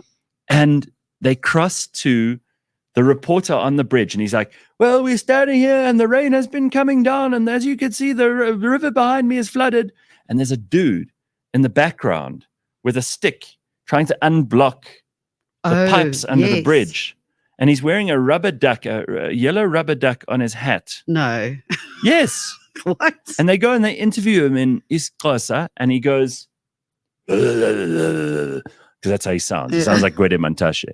And he's got this yellow rubber duck on his hat, and he's like trying to unblock the pipe that goes under the bridge. And I'm like, yes, South Africa's. I mean, that guy got up and decided, I'm not just going to sit at home and complain and wait for the flooding to reach my house. I'm going to go and hang around on a bridge with a stick. But first, I'm going to put on my rubber duck. Put the rubber duck on my head. I'm like, you got to love this country, right? And then maybe he thought it would keep him afloat, or at least people could identify him Leigh-Ann, if it was just above the water. The reporter would talk to this guy for like 20 minutes. I'm like, wow. On the day of election results, this news agency has the temerity to speak to some, like, this is not a qualified person. He doesn't know anything except he's going to try and unblock this stuff at the bridge. I was so entertained. Well, that's one of the goals of reporting, is entertaining. Let me tell you, I was so entertained. If I could remember whether it was Newsroom Africa, SABC, or ENCA, I'd give you credit, but I can't remember. It was so great. I loved it. Thank you very much for that. My favorite moment of television in this country all year. Azalea says, I lost the tip of my middle finger when I was little, and the doctors at Tygerberg grew me a new one. Kinda. Well, they're getting quite good at like reattaching fingers. So you might not have sensation everywhere, but you'll be able to move it. And apparently it's a fairly easy thing to do. Chris VC says, my mate lost his pointing finger. He often pretended his finger got stuck in his ear, which is hilarious. Gareth should do a cooking show. It'll be like watching a retarded child apple bombing. Yeah, it would. That's exactly right. Patrick says, I saw someone in real time lose their finger in an undergrad at engineering at practical training in the engine room on the ship. Part of a crankshaft literally sliced the guy's finger off. I can't forget it. Oh! Mapelo says, what's up with these people who post from their iPhones complaining about how terrible Apple and other big tech companies are to Congolese people? Shouldn't they stop using... Yes, Mapelo. You know what? Yes. Like, there's no sense of irony with some of these people. They completely lack any self-awareness. I'm not surprised by that. There are a lot of dumb people in this world. This is probably a theme for this morning, right? The only informative place where you can learn which is the best finger to cut off is on the Gareth Cliff Show. Yes, Signet, that is correct. My first contract as a chef in the cruise ships, I cut my finger quite badly, my index finger. Got sent home, 3 months paid leave, and I still have my finger. Good job, Bitcoin But. I think you've probably put it all into Bitcoin since then. I can lose any finger, but not my middle finger. That's good for a communication tool. It's the best one to use. I couldn't agree more. That's exactly right. Oh, by the way, if you were waiting for the sport, we're going to bring that to you in a couple of minutes' time. I know a lot of people wondering, where's the sport this morning? James is on it. Don't worry. He's coming to give it to us now. Patrick says, guys, we're getting screwed here in the Eastern Cape. It's bad. Literally hasn't stopped raining since Friday night. And apparently the worst is yet to come. So I'm sorry. You know, the Eastern Cape. It's because of what you voted. Yeah, you asked for this, guys. No shame. It's such a strange thing. Do you remember when like PE and East London had no water? Yes. The dams had run completely dry. Now they've got all the water. I do feel sorry for them. I really do. If you live in the Eastern Cape, I feel sorry for you for a number of reasons, but this is another one. I mean, I just add to it, right? I feel sorry for you because you live in the Eastern Cape. I feel sorry for you because you'll never get a good government there. I feel sorry for you because it's either all the water or none of the water. Yeah. And so many other things. I mean, you live in the Eastern Cape. We could do a whole 8-hour show on why that's terrible. Okay, so here he is. James is ready to give us some sport for this morning. Are you? I am, but I do have something from the Eastern Cape to show you first. What? So my parents live in the Eastern Cape. Yes, they do. I found this out when James told me on Thursday that his parents live in the Eastern Cape. They abandoned him here and fled as quickly as their feet could carry them to the Eastern Cape. Can you blame them, though? Yeah. This is Good my place question. to be abandoned. Are they all right with the floods? They are okay. They sent some photos this weekend. Uh-huh. This is one of them. So this is where they live. It doesn't look crazy, but where those red circles are, there's usually quite a big gap between the water and the. So is that always water? No. That's not a canal. No, it's not always. It is a canal, but it's not always that high. So there's actually quite a massive gap between what's there usually and what's there now. See, now that would have been impressive if it was a road before, and now it's a canal. I mean, it's also flooding in Margate and KwaZulu-Natal, says Sharon. Listen, it's James. It's James that bad that his folks moved to the Eastern Cape of all places, says Signet. I don't know. We're not gonna answer that question in one day. But James has got some sport for us. I do.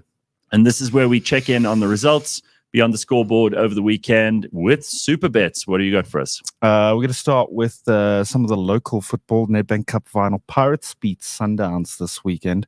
Mm-hmm. Pirates have now won the Nedbank Cup 2 years in a row, along with the MTN8. So they've won those two trophies 2 years in a row, which is really great for them. Very good. Then still sticking with the Football Champions League final. That was this weekend. Real Madrid beat Dortmund 2-0. That was their 15th Champions League title. So you could say Real Madrid kind of just own the Champions League now, forever and ever. Amen. If you didn't think that before. Mm-hmm. In the world of rugby, the Madrid Sevens were this weekend. Unfortunately, the Blitzboks failed. They weren't that good. They finished 6th. Yeah. France men and Australia women crowned the winners of their respective sports. France beat Argentina 19-5. In the final, Australia beat France 26-7 in their women's final to take gold. The USA, Kenya, Uruguay, and Spain all secured HSBC 7's 2025 status with their playoff victories. Still in the world of rugby, the URC, the final log standings look a little something like this. Munster first, Bulls in second, Leinster third, Glasgow fourth. The Lions only managing 9th, missing out to Ospreys, and the Stormers in at 5th, which is not so bad. Not so bad for them. In the world of cricket, the T20 Cricket World Cup kicked off yesterday, actually. Canada took on the United States in that first game. USA won by 7 wickets with 14 balls left to play. The game after that, Papua New Guinea played West Indies. I didn't know Papua New Guinea played cricket. No, that was I didn't know they did anything. So the West Indies won by 5 wickets, 6 balls left in that game. And then today, the Proteas, they take on Sri Lanka at 4:30. So we'll see how that one goes. UFC, Islam Makhachev beat Dustin Poirier with a 5th round submission. Yeah, lots of comments about him. Oh, the UFC was quite electric. He's the hot favorite. DDP gets Israel soon. Islam got lucky in the last round, says somebody. And UFC, Kevin Holland broke his opponent's arm because he wouldn't tap. Ooh. So you thought you had finger trouble. At least you didn't get your arm broken because you didn't tap out. Yes, he would. Yarra, but you got all your fingers, James? I'm hold them up. I think so. Hold them up. Okay, good. We're going to make all our guests do this for the whole of this week. Every show this week. So Wednesday and Friday's shows, whoever comes in, we're going to make them show that they have all their fingers. Or maybe more than 10. Ooh. Polydactyly is what that's called. Yes. You get cats with that as well. Is that only if you have Extras. more than 10 things? Yeah. Polydactyly. Polydactyly. So you could have 6 fingers toes on one hand, but 5 on the other. You could have 6 and 6. Imagine.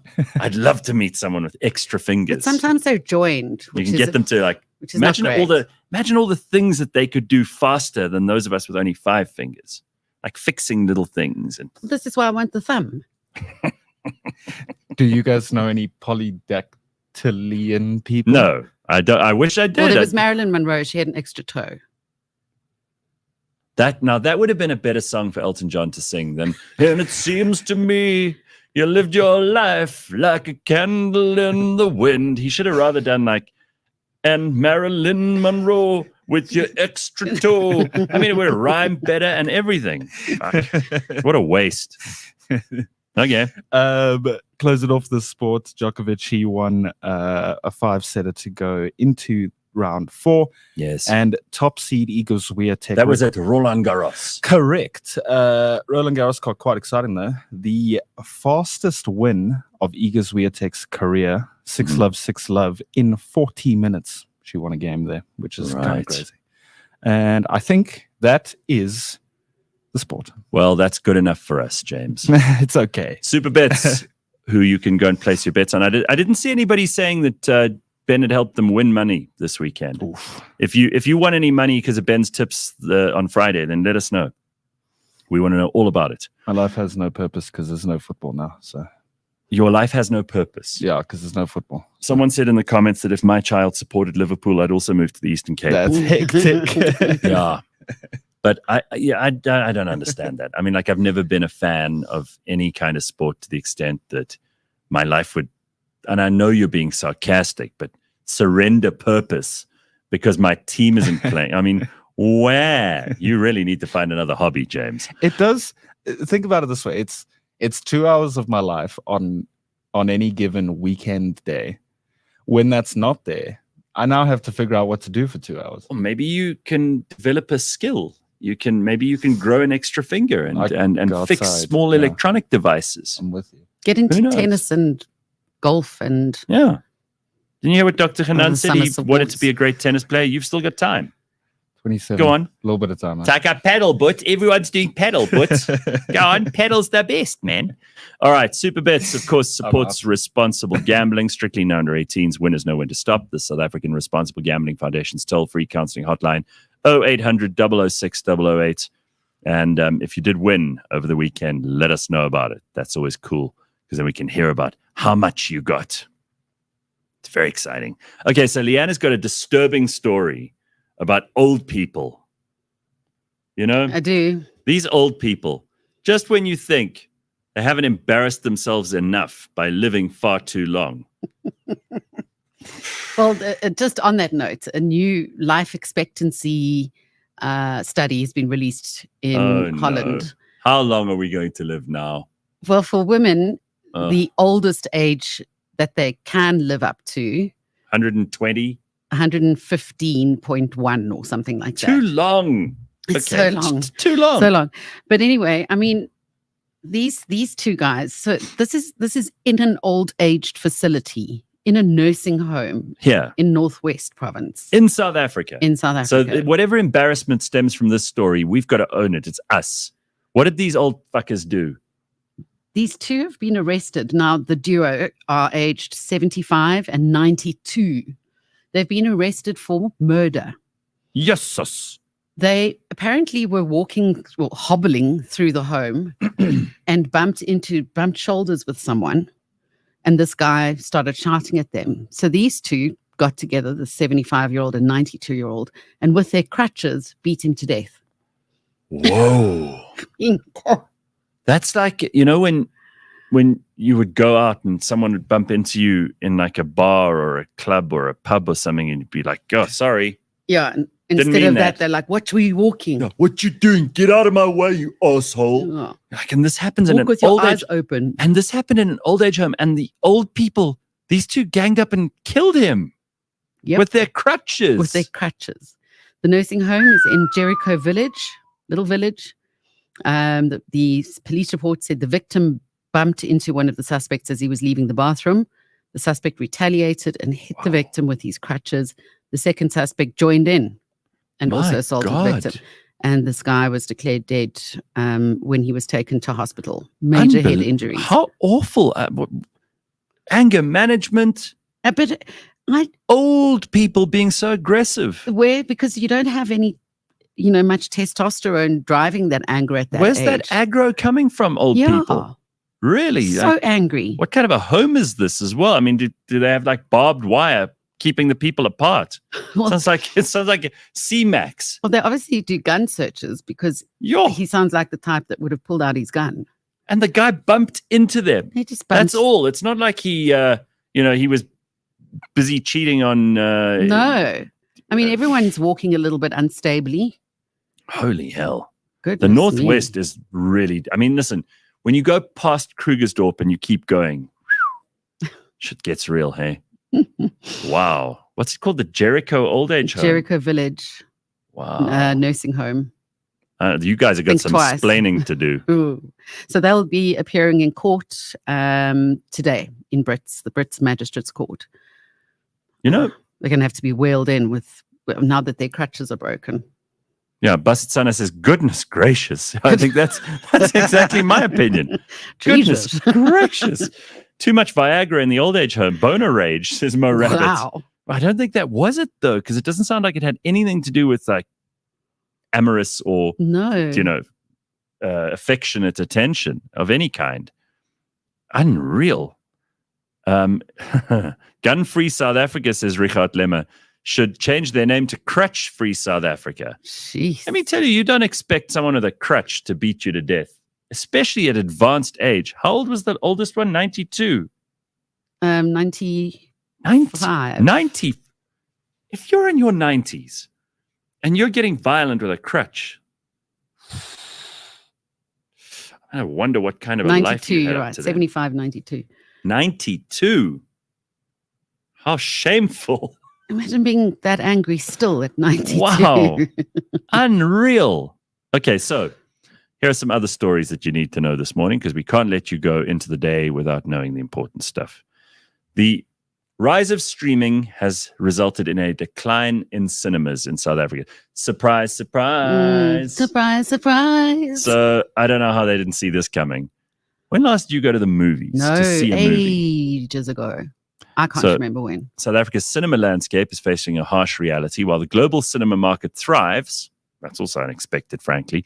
Revenue expected to hit 85 billion in 2024. South African cinemas are experiencing a wave of closures and layoffs. Ster-Kinekor, a major player, has planned to cut staff and shut down cinemas in key regions due to dwindling attendance figures. This decline can be attributed to several factors unique to South Africa. The country's economic struggles have played a significant role. Ticket prices are rising, putting a strain on wallets. Additionally, the frequent power outages have disrupted the movie-going experience. Furthermore, unlike the global market that benefits from a steady stream of Hollywood blockbusters, South Africa faces disruptions in Hollywood production due to strikes. Why would that just affect us? Are we striking?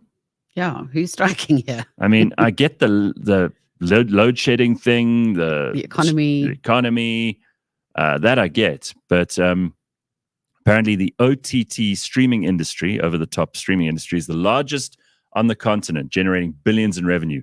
Subscription fees are often cheaper than frequent cinema visits, and streaming platforms offer a vast and diverse library of content readily available at viewers' fingertips. I mean, how many movies are there really, let's say, in a year that you would really want to see on the big screen? Well, this is another thing, is to get me to go to the cinema, it's got to be, I saw Napoleon that on the big screen. Yeah, with Joaquin Phoenix. That was the last one I saw. That was last year, probably October, November. So maybe one or two a year. But I don't want to go and see another Marvel movie with the same characters or new woke characters, and it's all explosions and special effects and superheroes. Pew, pew, pew, pew. It's like, I can't do this. It's like, it's too childish for me. I don't even watch a lot of TV, so I'm maybe not the right market for this anyway. Yeah. But it seems the only movies that do make money are those Marvel ones. So they're making superhero movies, don't have much of a story. The plot's always the same. They always get saved. It has to be like people with powers. Can't just be people. I don't know. I mean, Hollywood's got to take some of the blame for this too. And I don't even watch TV. I don't watch a lot of streaming. The last series that I watched was The Gentleman, which was awesome. And I mean, there's good stuff out there. I just couldn't be bothered to get up, go to the cinema for it. And also the cinema experience is it's not great. Like, I don't like the idea of queuing anywhere. And I know you could buy your tickets online now. That's how we did it for that movie. I went with a couple of friends. But it's more of a social occasion then. It's not really about the movie. Because if you want to just watch a movie, you can watch a movie anywhere you like. Yeah. On whatever screen you like. Some people can watch a movie on these things. I wouldn't do. I mean, it's even to the point that if the movie was available only on the big screen for a while, I would rather wait for it to be streamed. Would you? Yeah. I don't know.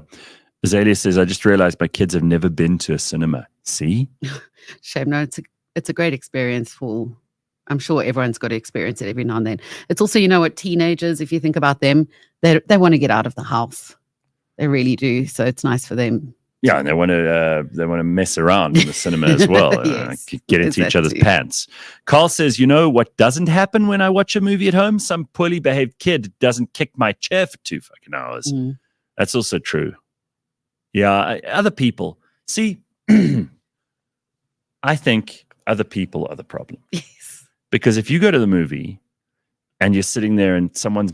You know those people who comment the whole way through the movie? They're on their phones or they start clapping when the hero wins. You're like, they can't hear. Why are you clapping? It's not like you're in the playhouse and there's a theater production going on and you have to give them applause so that they know you enjoyed the show. The Hollywood movie maker is not installing audio devices to hear who claps at the end of the movie. What kind of dumb are you to put up with that nonsense? You've also got to hear other people masticate with their popcorn. Yeah, you just say that again because masticate. Masticate. Okay, thank you.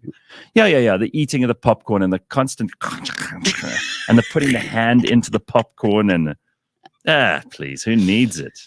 Right? Yeah, 100%. I don't like that at all. So I'm with you.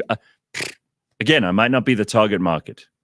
There may still be a bunch of people who want to go to the cinema. Good for you. Keep that industry alive if you can.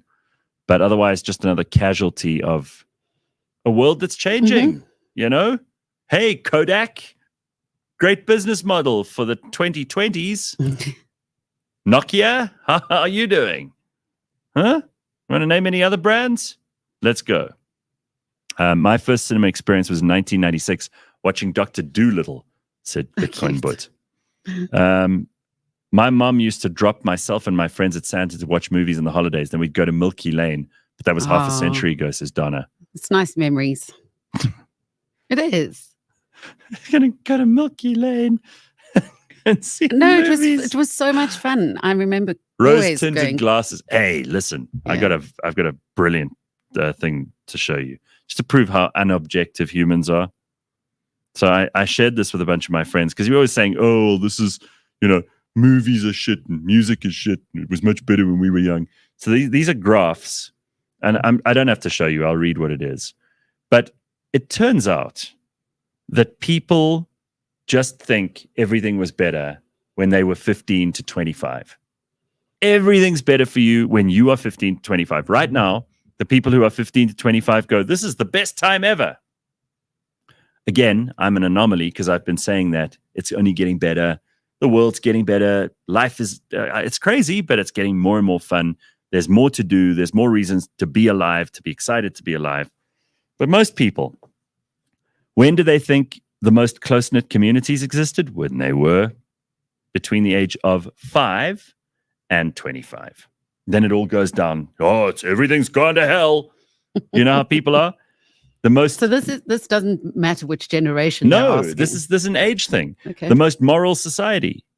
Most people think the most moral society existed either just before they were born or for the first 15 years of their life. Okay. And then society just went to hell in a handbasket. Oh, we're going down the tubes. You hear people saying this, right? Yeah. In the meantime, they probably weren't taking much note of society at that age. Exactly. The least political... They were being protected by the adults. Correct. The least political division. Everybody goes, "Oh, it was when I was 15 to 25.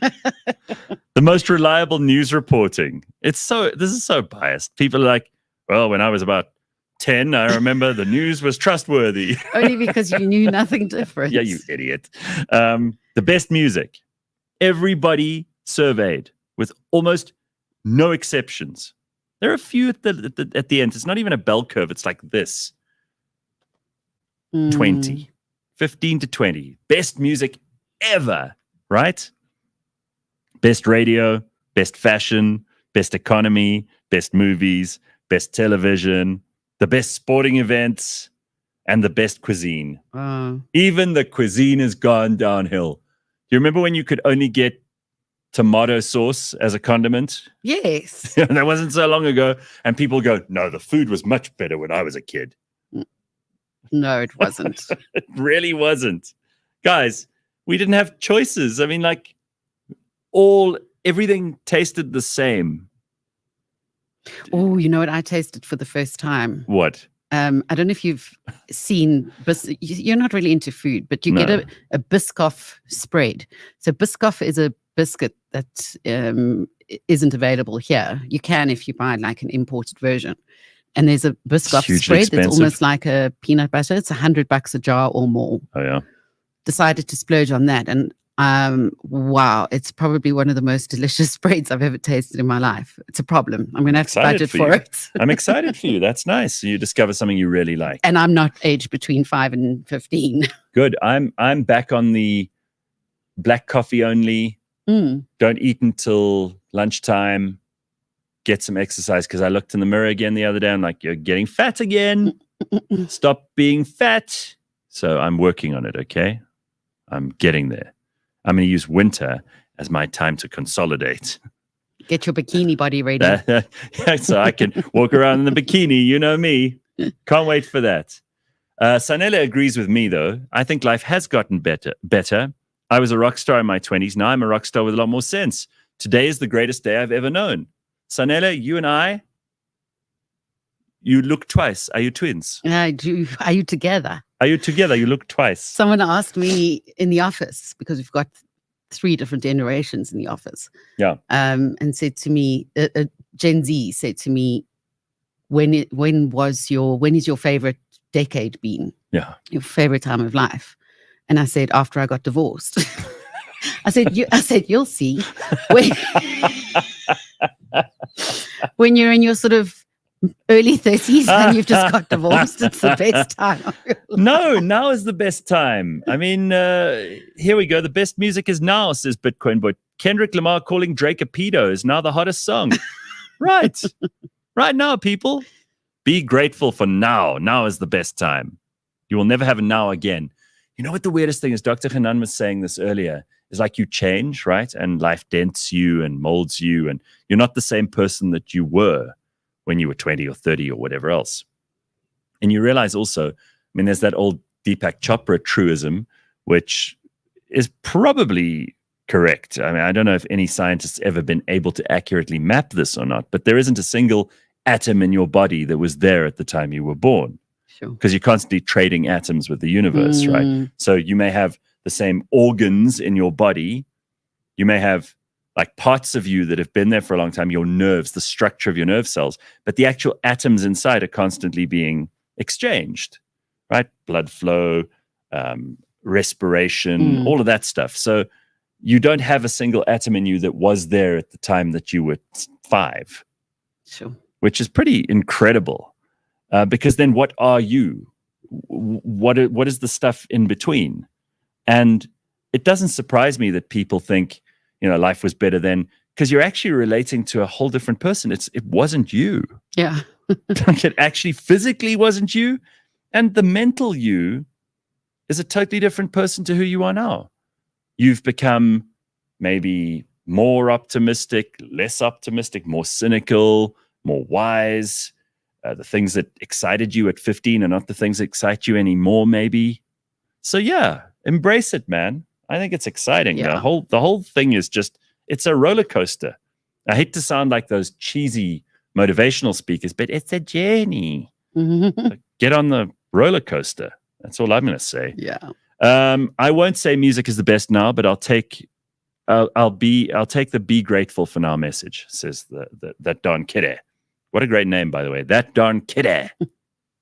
Well, I was listening to some music on Saturday night, old music, and it struck me that I think that the music that I like is the best music ever.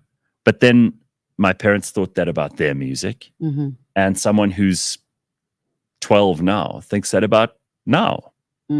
So no one's right.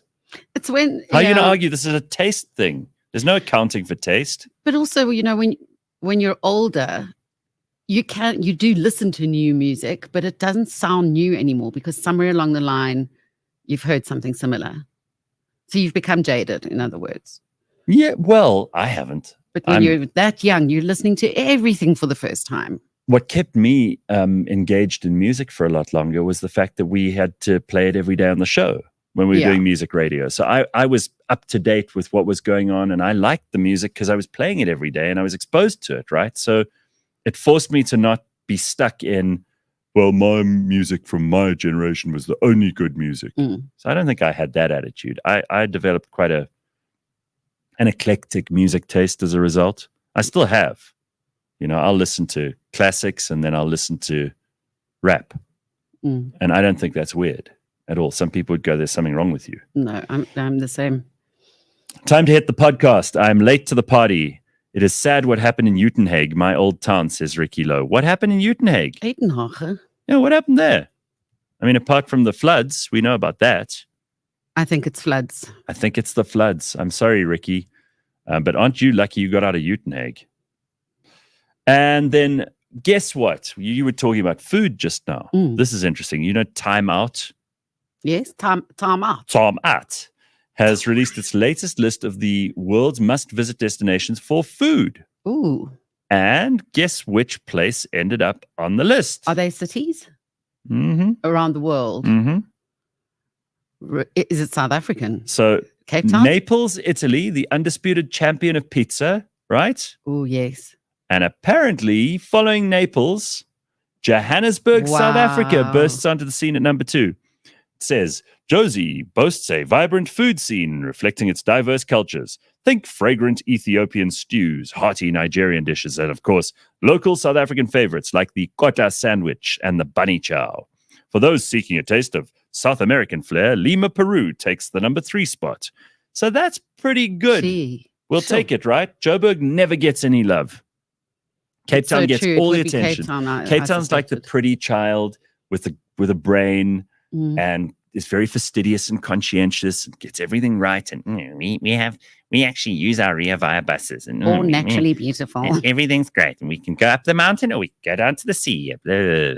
So Joburg is like the firstborn, but it's just like a little bit more Mordorish. Yeah, it's a bit more like Mordor. That's a good way to put it. But we don't get a lot of love. So thank you, Tom At. We'll take the compliment. Yeah. Like Joburg has good food. And I don't dispute that. By the way, Leigh-Ann was saying just now she's got this, what is it? Biscoff. Biscoff spread. Someone says, my wife just discovered that stuff and loves it. It's too sweet. You literally have half a teaspoon of it. And that's enough. But it's just got this amazing flavor. Wow. Hey, The Real Network, which has a personality of its own, says, be sure to like and subscribe and take part in our poll before you go, heathens. So yes, take part in the poll. We have a poll. What's the poll saying? Someone's got to tell me this stuff. What is the poll? I'll put it in the private chat. Best era of pop culture. Oh, that's a good poll. Okay, yes. What's the best era for pop culture? What we're going to get, though, is a complete spread that will give us no intel. Because if someone's 20, they're going to say, now. That's what my graphs showed. My graphs have already done this research for you, James. What a shit poll. Now that I've reviewed it, delete that poll. No, but it's interesting. So for me, mine would be, and it's not on here, the 70s. And I was only born in the late 70s. Did you like the 70s? Still do. Oh, really? But you were a tiny child in the 70s. I was. What do you remember of the 70s? That's what I'm saying. I like 70s music. Oh, please. No. You can't choose the 70s. You weren't there. Okay, well, I was. That's like me saying, I quite like the 1920s. So, in other words, you had to be there, right? Yes. Oh, okay. Well, then the 80s. It's experience the 80s. There, now you're talking because you could actually remember something from the 80s. You don't remember the 90s, though, because you were drunk. No, I wasn't in the 90s. The 2000s? Yes. You don't remember them at all? No. I only started drinking when I met my husband. 2000 to 2010, Leigh-Ann has no memories. None. It's like a big black hole. Basically, you could say to her that she was married twice, and she'd be like, really? Am I right? Probably. I don't know. As Gayton McKenzie said before the election, polls are for strippers. Did he really say that?